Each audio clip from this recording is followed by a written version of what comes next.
All right, everybody, welcome back for another deep dive. You ready to jump in? Let's do it. I'm excited for this one. Yeah, me too.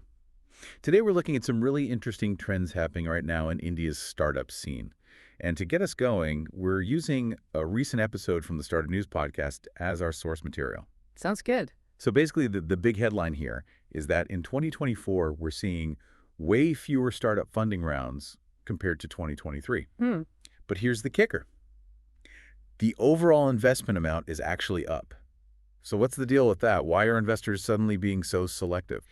Right. It seems counterintuitive at first glance. Like, shouldn't more investment mean more companies getting funded? Yeah, exactly. That's what we're going to try to figure out today. Yeah. So let's get into the numbers. The Startup News episode said that the number of funding rounds dropped by a crazy 32% this year. 32%. Wow. That's a huge decrease. It really is. But while that's happening, the total funding amount actually went up. It's only like a 6% increase. But still, it's going up while the number of deals is plummeting. So fewer companies are getting funded, but the ones that are getting bigger chunks of money? Exactly. And the data backs this up. The episode cited some stats from TrackingN, which is a platform that tracks startup funding. And they show that early stage funding, which is like seed money and Series A and B rounds, it's actually down this year.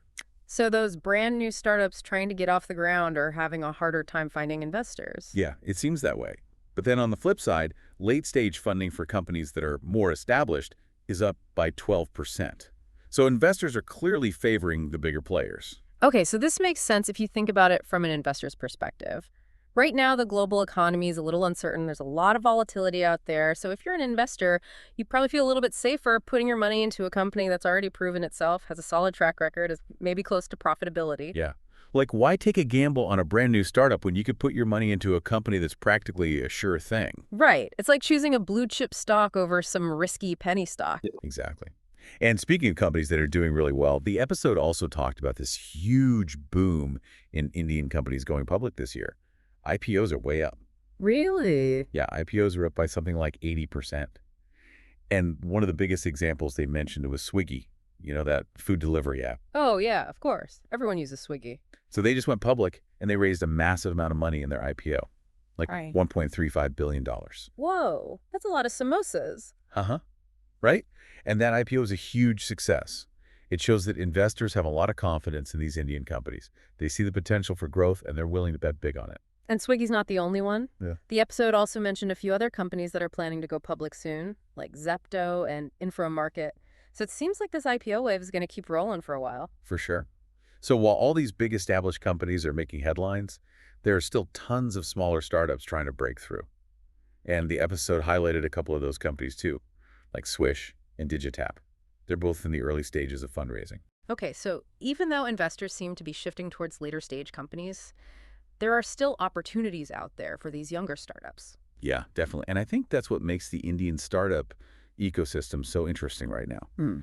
You've got this mix of well-established companies that are hitting these major milestones, and then you have all these new companies with fresh ideas and a ton of energy who are just starting to make their mark. It's a really dynamic space. It is. So to recap what we've learned today, it seems like there's a pretty big shift happening in the way that Indian startups are getting funded. Investors are getting a lot more cautious. They're focusing on those later stage companies that are closer to profitability, and they're less interested in spreading their bets around. Right.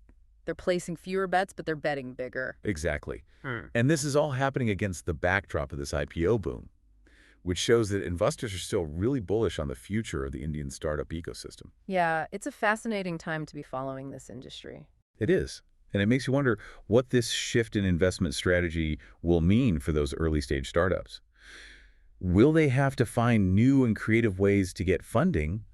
Or will this actually open up opportunities for different kinds of investors? Like maybe more angel investors or crowdfunding will become more popular? It's a good question, and something that all these up-and-coming entrepreneurs are probably thinking about right now. For sure.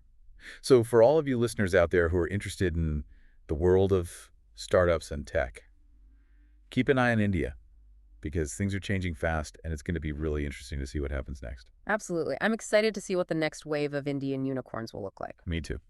All right, that's all the time we have for today's deep dive. Thanks for listening. See you next time.